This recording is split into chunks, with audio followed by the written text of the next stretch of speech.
নমস্কার, আমি ডক্টর সুতপা বসু। আজকে আপনাদের সাথে আলোচনা করব আগামী 2025 সালে ধনু রাশি ধনু লগ্নে জাতক জাতিকাদের কেমন যেতে চলেছে। আগেই বলেছি 2025 মঙ্গলের বছর। 2 + 2 + 5 9 9 হচ্ছে মঙ্গলের সংখ্যা। এই 2025 সালে সাংঘাতিক পরিবর্তন আসতে চলেছে। এই যে পরিবর্তন, এটা কিন্তু গ্রহগত সঞ্চারের জন্য।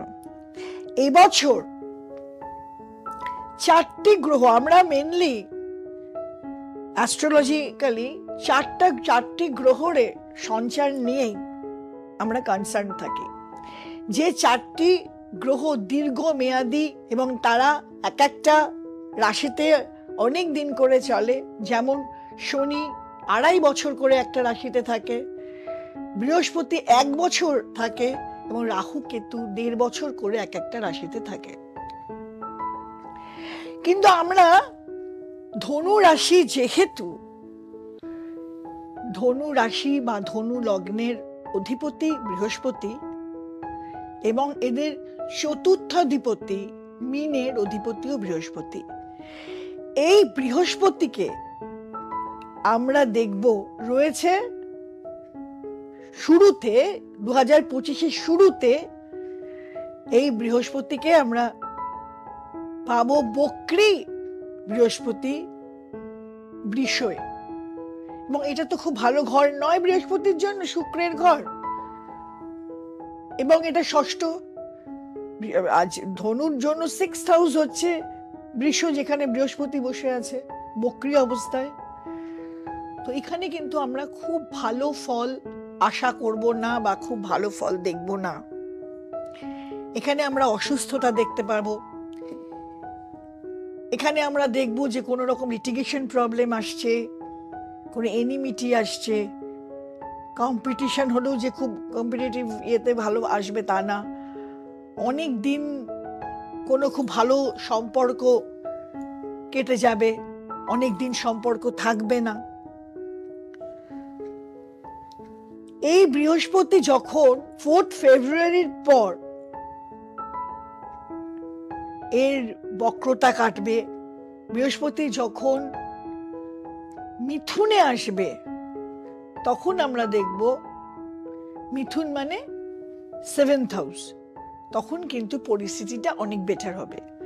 তখন আমরা দেখব যে বিবাহ যাদের হচ্ছে না তাদের বিবাহ যোগ্য, তাদের বিবাহ হওয়ার কথা, বিবাহ একটা চান্স হচ্ছে, বিবাহ সুযোগ আসছে, যোগাযোগ আসছে। 7th হাউসে আমরা দেখব যারা প্রফেসরি লাইনে আছে, যারা শিক্ষকতা করে, যাদের বিজনেস ব্যবসা কোচিং সেন্টার করছে, তাদেরকে অনেক ভালো যাবে। ধনু রাশি বা ধনু লগ্নের সপ্তমে বৃহস্পতি বুধের ঘরে। আবার যখন আমরা দেখব যে অষ্টমে আসছে বৃহস্পতি, মানে কর্কটে উচ্চস্থ হয়ে, তখনও কিন্তু অনেক ভালো ফল দেবে। এবং অষ্টমে থেকে যখন আমরা দেখব বৃহস্পতি দৃষ্টি পাচ্ছে, তখন কিন্তু ভালো ভালো স্থানে ভাবে দৃষ্টি দিলে, যেমন 3rd হাউসে বৃহস্পতি দৃষ্টি দেবে। বৃহস্পতি যখন নবম দৃষ্টি দেবে 3rd হাউসে, মানে ধনু রাশি ধনু লগ্নের 3rd হাউসে, তখন বড় ভাই ছোট ভাই ছোট বোনদের একটা ভালোবাসা পাওয়া যায়, তাদের উন্নতি হয়, তাদের সাথে রিলেশন ভালো হয়। সপ্তমে আমরা যখন বৃহস্পতি আসবো, যেসব সম্পর্ক কেটে যাচ্ছিল, যেসব সম্পর্ক হারিয়ে যাচ্ছিল, যাদের সাথে অনেকদিন, যেসব বন্ধুদের সাথে একটা বিচ্ছিন্নতা এসে গেছিল, দেখবো তাদেরকে আবার ফিরে পাচ্ছে, তাদের সাথে আবার সম্পর্ক ভালো হচ্ছে। অর্থাগম দেখতে পাবো, অর্থাগম হচ্ছে যখন বৃহস্পতি মার্গী হিসেবে আসবে। যখন 7th হাউসে বা 8th হাউসে যখন কর্কটে বৃহস্পতি আসবে, তখন দীর্ঘ মেয়াদী যদি কোনো অসুস্থতা থাকে যার প্রপার ট্রিটমেন্ট হচ্ছিল না, যেটা ডায়াগনোসিস পাচ্ছিল না, দেখবো প্রপার ট্রিটমেন্ট হচ্ছে, ডায়াগনোসড হচ্ছে এবং সঠিক চিকিৎসা, ধনুরাশি জাতক জাতিকারা সঠিক চিকিৎসা পাচ্ছে। শনি যখন 29শে মার্চ ধনু রাশির 3rd হাউস থেকে 4th হাউসে যাবে এবং সেখানে আমরা দেখব যে 6টি গ্রহের একসাথে 6টি গ্রহ বসে আছে। কে? রাহু আগে থেকেই বসেছিল, রাহু, শনি, চন্দ্র, রবি, বুধ এবং উচ্চস্থ বক্রী শুক্র। এটা হচ্ছে 4th হাউসে, মানে ধনু রাশির 4th হাউসে। তখন কিন্তু আমরা পারিবারিক জায়গায় ভুল বোঝাবুঝি, গন্ডগোল এইসবও যেমন দেখবো, তেমনি শুক্র রাহু একসাথে থাকার কারণে হয়তো কোনো এক্সট্রা ম্যারিটাল অ্যাফেয়ার্স, ধরুন অন্য কোনো দিকে মন চলে যাওয়া, ফ্যামিলির প্রতি একটা বিরাগ আসা, এইগুলো দেখতে পাবো। আবার 18ই মে যখন রাহু মীন থেকে আসবে কুম্ভে, তখন কিন্তু আমরা দেখব যে মীন থেকে রাহু কুম্ভে আসার জন্য 3rd হাউসে রাহু এসে গেল। তখন কিন্তু নানা রকম অসুবিধা আমরা 3rd হাউসে পেতে পারবো, যেমন কারুর সাথে ক্লোজ রিলেটিভের সাথে গন্ডগোল, কুটুমের সাথে, এদিকে পরাক্রম হবে, সাংঘাতিক ভাবে কিন্তু পরাক্রম পাবো। কিন্তু রাহু যখন কুম্ভে আসবে আর কেতু যখন সিংহে যাবে, এই রাহুর 3য় স্থানে আসার জন্য ভাই বোনে অনেক সময় ছোট ভাই বোনের সাথে গন্ডগোল দেখা দিতে পারে, কুটুম্বিতার সাথে একটা ছেদ এটা পাওয়া যায়। আবার শনি কিন্তু দৃষ্টি দেবে মীন রাশি থেকে আপনাদের 6th হাউসে। আর বৃহস্পতি 14th মে বৃহস্পতি সঞ্চার করবে কোথা থেকে? বৃষ থেকে বৃহস্পতির সঞ্চার হবে মিথুনে মানে আপনাদের 7th হাউসে। 7th হাউসে বৃহস্পতি সঞ্চার আসলে 1, 2, 3, 4, 5 আপনাদের একাদশ স্থানে বৃহস্পতি দৃষ্টি দেবে। একাদশ স্থানে যখন বৃহস্পতি দৃষ্টি দেবে, তখন কিন্তু বৃহস্পতির ধনাগম হবে। তখন কিন্তু আস্তে আস্তে শেষের দিকে ধনু রাশির একটা অত্যন্ত ভালো পজিশন আসতে শুরু করবে। ব্যবসায় উন্নতি, চাকরিতে উন্নতি, যে কোনো যে টাকা এতদিন পাওয়া যাচ্ছিল না, আটকে ছিল, সেই টাকা পাওয়া।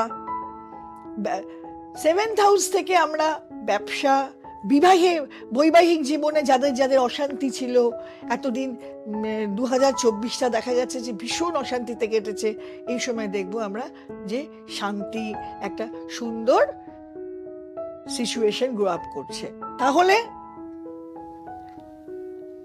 ধনু রাশির ধাইয়া 4th শনি ফ্যামিলি লাইফ জিওপার্ডাইজ করে দেবে ভেবে সবাই আমার কাছে ক্লায়েন্টরা ফোন করছে, ম্যাম এই যে ধাইয়া আসছে ধনু রাশি, কি সাংঘাতিক হবে, কি সর্বনাশ হবে, এত অসুখ বিসুখ, সুবিধে দেখা দেবে। কিচ্ছু হবে না। আর সবার তো একরকম যায় না, ডিপেন্ড করবে যার চার্ট। প্রত্যেকটা মানুষ ইউনিক, প্রত্যেকটা মানুষের চার্টও ইউনিক। দশা অন্তর্দশা যদি আপনার ভালো থাকে, যদি আপনার চার্টে শনি, রাহু, কেতু এবং বৃহস্পতির অবস্থান ভালো থাকে, তাহলে ভয় পাবার কিচ্ছু নেই। যদি আপনি সৎ পথে চলেন, যদি আপনি কর্মে মন দেন, তাহলে শনির ধাইয়ায় কোনো ক্ষতি হবে না। আর আপনি বুঝবেন কি করে? আপনি যদি বুঝতে চান যে আপনার চার্টে শনি, রাহু, মঙ্গল, বৃহস্পতি, কেতু এদের অবস্থান ভালো কি মন্দ, তাহলে আপনাকে একটা অ্যাস্ট্রোলজারের সাথে যোগাযোগ করতে হবে। আপনারা আমার সাথেও যোগাযোগ করতে পারেন, কোনো অসুবিধা নেই। আমার নাম্বার যাচ্ছে, আমি আমার যথাসাধ্য হেল্প করব। আর একটা জিনিস আছে, আমি একটা বলে থাকি যে সবসময় অ্যাস্ট্রোলজি শিখলেই যে অ্যাস্ট্রোলজার হতে হবে তা না। যারা অ্যাস্ট্রো মনস্ক, অ্যাস্ট্রোলজি ইজ সায়েন্স। আমি মানি না, আমি করি না, এটা মূর্খামি বলা, এটা মানে অনস্বীকার্য যে অ্যাস্ট্রোলজি সায়েন্স। একটা গাছের পাতাও নড়ে না গ্রহের ইয়ে ছাড়া। আমার দিশাই ইনস্টিটিউটের নতুন সেমিস্টার, ফার্স্ট সেমিস্টার শুরু হতে চলেছে 2025 জানুয়ারি 2nd উইক থেকে। আপনারা যারা যারা ইন্টারেস্টেড, যারা যারা জ্যোতিষ শিখতে চান, জ্যোতিষ মনস্ক, বা যারা যারা জ্যোতিষকে, এই অ্যাস্ট্রোলজিটাকে পেশা হিসেবে নিতে চাও, অবশ্যই যোগাযোগ করো আমার এই ঠিকানায়, এই অ্যাড্রেস যে যাচ্ছে ফোন নাম্বারে। এবং অত্যন্ত নমিনাল টাকায়, অত্যন্ত নমিনাল একটা ফিজে আমি করিয়ে থাকি। সপ্তাহে একদিন করে ক্লাস হয়, 1.5 ঘন্টা করে। জেনারেলি ক্লাসটা আমরা 8টা, 8:30 এরকম সময় থেকে শুরু করি রাত্রিরে বা রবিবারে, যাতে যারা অন্যান্য চাকরি করে বা অন্যান্য পেশায় যুক্ত তারা যাতে করতে পারে। এবং যারা আমার কাছে অনেক স্টুডেন্ট আছে, অ্যাস্ট্রোলজি স্টুডেন্ট, যারা টিচার, যারা সরকারি চাকরি করে, যারা লয়ার, এমনকি ডাক্তার, সিএ, MBA এরাও আছে। জেনারেলি বুধ বৃহস্পতির সংযোগ না থাকলে অ্যাস্ট্রোলজি পড়া যায় না। ভালো অ্যাস্ট্রোলজার হতে গেলে বুধ বৃহস্পতি, এবং ভালো তন্ত্র করতে গেলে শনি কেতুর সংযোগ চাই, স্পিরিচুয়ালিটি চাই। যার জন্য যারা যারা ভালো, যাদের যাদের মেধা আছে তারাই কিন্তু করতে পারে। বুধ বৃহস্পতি মানে বোঝা যাচ্ছে মেধা। পড়া যারা যারা টিচার, যারা যারা লয়ার, এদের জন্য তো ভীষণই ভালো। আপনারা যদি আপনাদের জ্যোতিষ যে কোয়েস্ট ফর অ্যাস্ট্রোলজিক্যাল নলেজ জানতে চান, অবশ্যই এই ক্লাস জয়েন করুন অত্যন্ত নমিনাল ফিজে। আর নিচে আমার ফোন নাম্বার যাচ্ছে, ফোনে কন্ট্যাক্ট করুন। জানুয়ারি থেকে ক্লাস শুরু হবে। নমস্কার।